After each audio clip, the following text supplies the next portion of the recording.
The United States has a problem: too many people in prison. This isn't exactly breaking news, but what's often overlooked is the type of offenses landing people behind bars. A huge chunk of the prison population, particularly in the federal system, is there for nonviolent drug crimes. These aren't kingpins flooding the streets with heroin. We're talking possession, small-time dealing, even things like paraphernalia charges.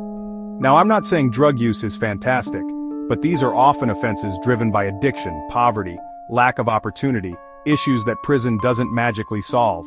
In fact, it often makes them worse. So, we lock people up, spend a fortune doing it, then release them back into society with a criminal record that makes it near impossible to get back on their feet.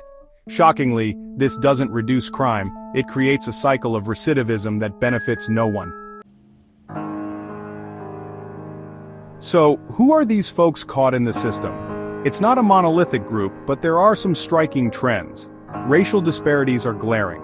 Black and Hispanic Americans are disproportionately represented among those convicted of drug offenses, even though drug use rates are fairly similar across racial groups. This suggests something's very wrong with how these laws are enforced. Then there's the socioeconomic angle. Many nonviolent drug offenders come from impoverished backgrounds, often with limited education and job opportunities. Prison becomes a horrifying solution to a different problem: lack of resources and support. Throw in the fact that addiction itself is often linked to trauma, mental health issues, and societal inequalities, and you've got a recipe for mass incarceration that does little to address the root causes.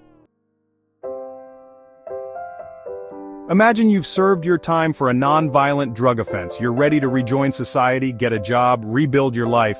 Here's the catch: you're now branded a felon. That label follows you everywhere. Good luck finding an apartment when landlords run background checks. Forget about certain jobs, even if you're qualified. Need a loan to start a business? Not gonna happen. And that's just the tip of the iceberg. Former felons often face barriers to education, voting rights, even accessing public benefits. It's a vicious cycle. We punish people for past mistakes, then make it near impossible for them to escape the shadow of those mistakes. The result? Many end up back in the system, not because they're inherently criminal, but because society has rigged the game against them. This isn't just about the individuals impacted, it's about all of us. Mass incarceration costs taxpayers billions every year. The lost economic potential of those trapped in the system is staggering. And the human cost? Immeasurable. Families torn apart, communities destabilized, a generation scarred by a system that's more about punishment than rehabilitation. So, what's the answer? It's complicated, but here are a few ideas. We need to rethink drug policy, focusing on treatment and harm reduction instead of incarceration for nonviolent offenders.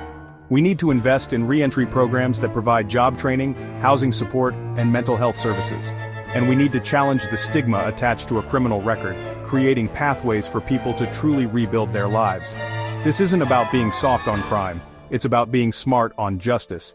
It's about recognizing that locking people up and throwing away the key isn't just cruel, it's counterproductive for everyone.